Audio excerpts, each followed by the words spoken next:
So what's up guys? So dito, tuturo ko kung ano nga ba ang React at kung paano nga ba ito gumagana. React is a front-end library na kung saan ginagamit ito na front-end. React is a front-end library na kung saan ginawa ito ni Facebook para mas mapabilis and maging efficient ang ating pagde-develop.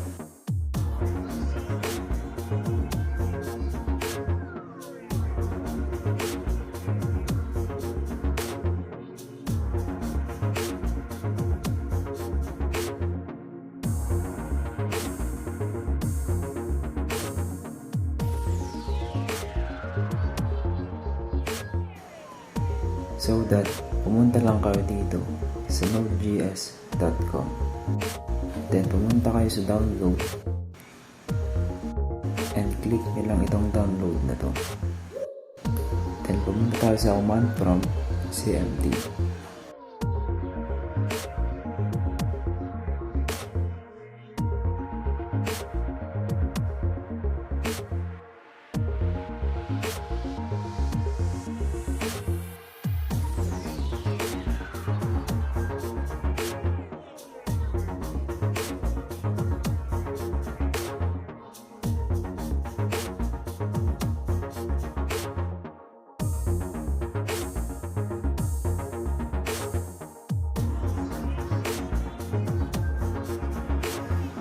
So, gawa lang tayo ng folder na React.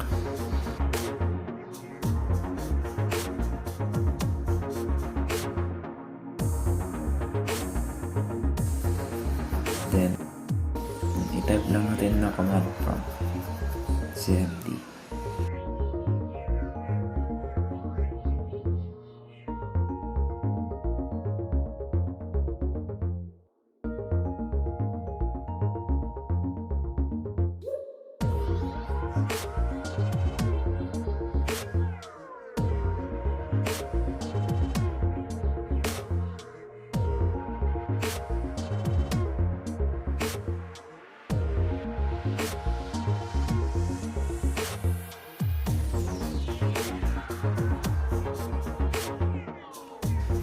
Then, antayin lang natin ito hanggang sa ma-install siya. Mismo time siya ma-install, then okay na.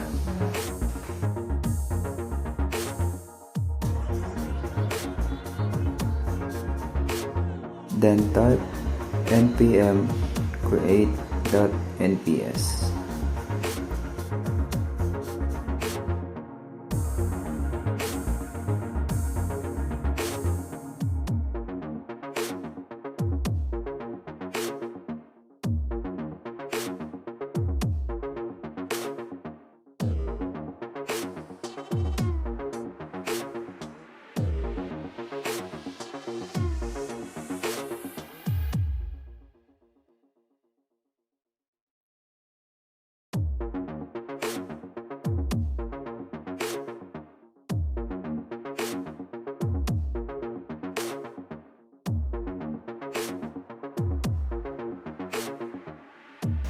At dito, antayin natin hanggang sa ma-install siya.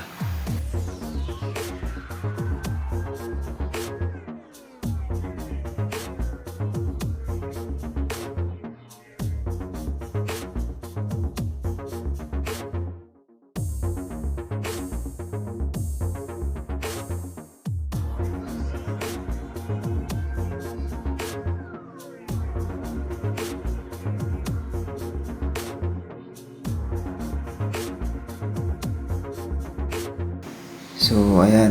Tapos na siyang mag-install. So, open lang natin yung Visual Studio Code.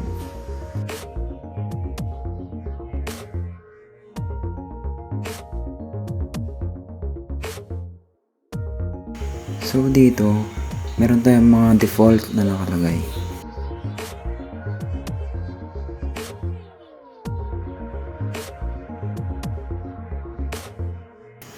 And itong code na to, try nating i-run sa ating browser.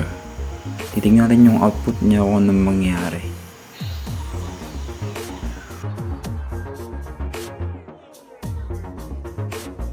So, close ko muna tong command prompt na ito. So, dito, paano nga bang pag-run nito? npm run dev. So, dito, nagbigay na siya ng localhost. Then, control click. And dito, meron na tayong application na to. And dito, i-click lang natin to.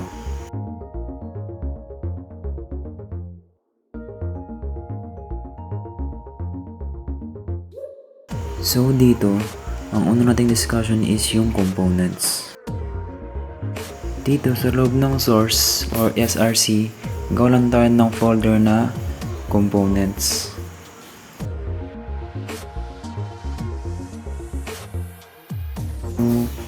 Dito, paano nga ba gumawa ng file? Ilalagay ko na lang dito is yung button.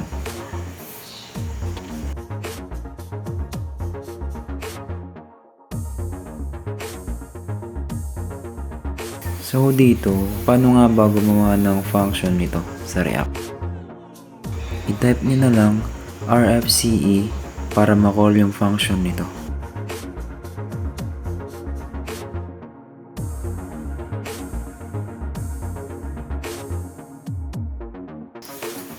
Kung mapapansin nyo dito, meron na siyang magawa.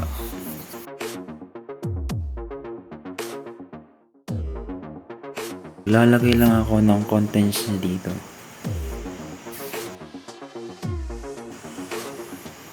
Button, click. So kung papansin nyo, yung button naging click.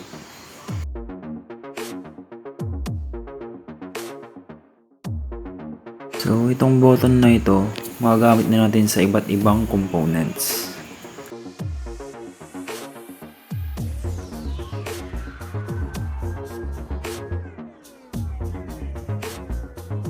Dito naman is yung hooks.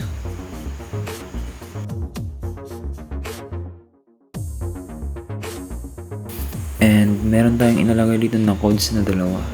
Yung use state and use effect.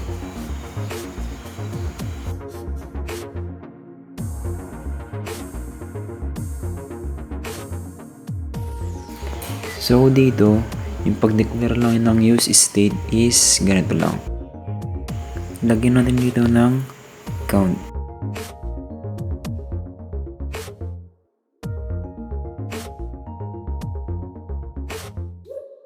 Set count.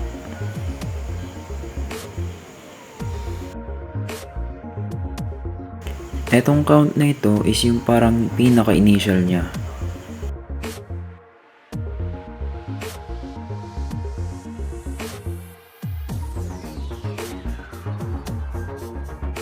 Then, etong set count na ito is yung parang ito yung pinaka-setter natin.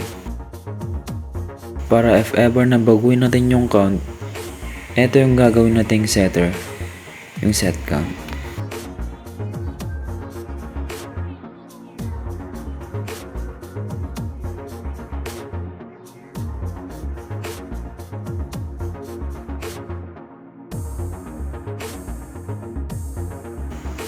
Ngayon, gusto kong gamitin itong count na ito. Mag-start siya sa 0. So, maglagay lang ako ng h1 dito and mag-set ng count. Then, ito yung gagamitin natin para mag-display ng mga data. Then, kung papansin nyo, meron siyang 0. Kasi, nag-initialize tayo dito ng 0. Which is, ito yung magiging default na value muna. So now, kapag click ko to, hindi pa gumagana. Kasi gagawan pa natin yan ng function. At paano nga ba ito gumawa ng function sa React?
Kapag i-click ko tong increment, dapat magiging increment siya.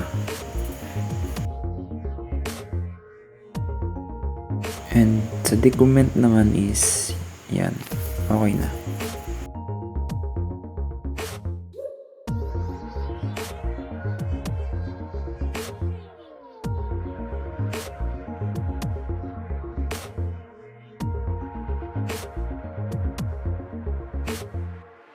So dito naman is gagamitin natin yung use effect.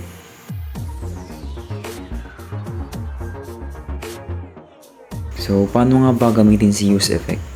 So dideclare natin dito na use effect.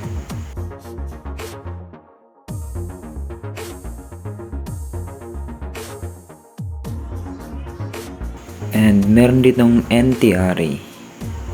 So meaning nito is isang beses lang siya mag-run kapag kinol mo na tong value nito.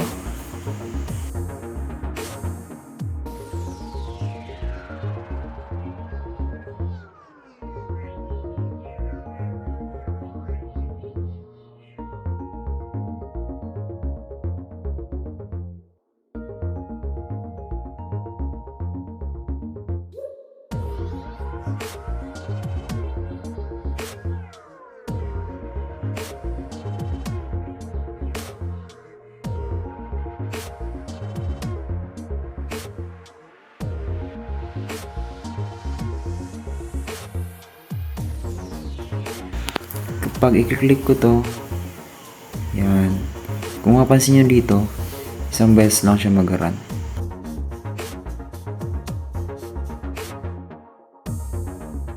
Then what if naman kung may dependency tayo dito?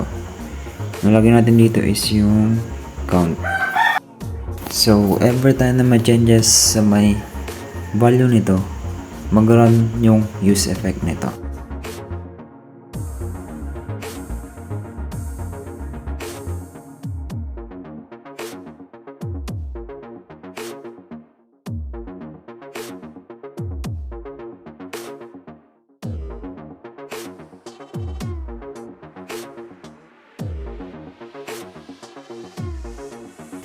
Every time na may changes dito sa may code na to, ay mag-run ito. So, try lang natin. So, kapag i-click ko to, kung papansin nyo, nag-run ito. Then, increment ulit. 2 beses na siyang nag-run. Every time na may changes yung count, mag-run siya ulit. And decrement, mag-run siya ulit. So, ganun gumagana yung use effect. So, next, dito na tayo sa final, sa may props.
At ilalagay natin dito is increment na lang. And ilalabas natin yung handle increment dito. And ganun din sa decrement.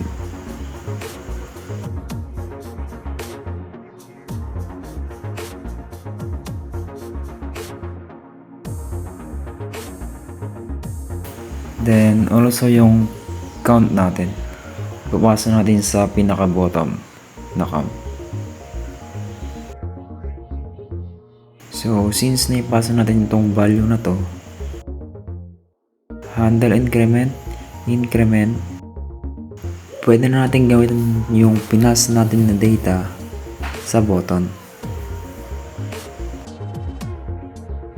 So dito, i-receive na ni button yung pinas natin dito. So paano nga ba yung pag-receive ng data na yun? Lalagay lang natin dito na curly braces.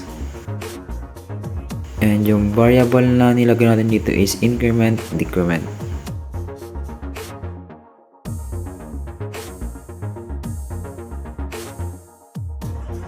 So, ilalagay na lang natin na increment, decrement. Tapos, count.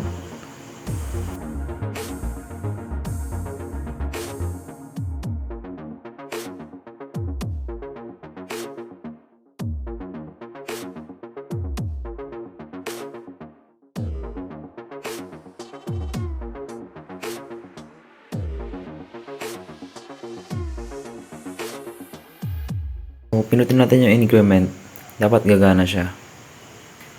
And pinutin natin yung decrement, yung gumagana siya. So, ganun gumagana yung props na yun.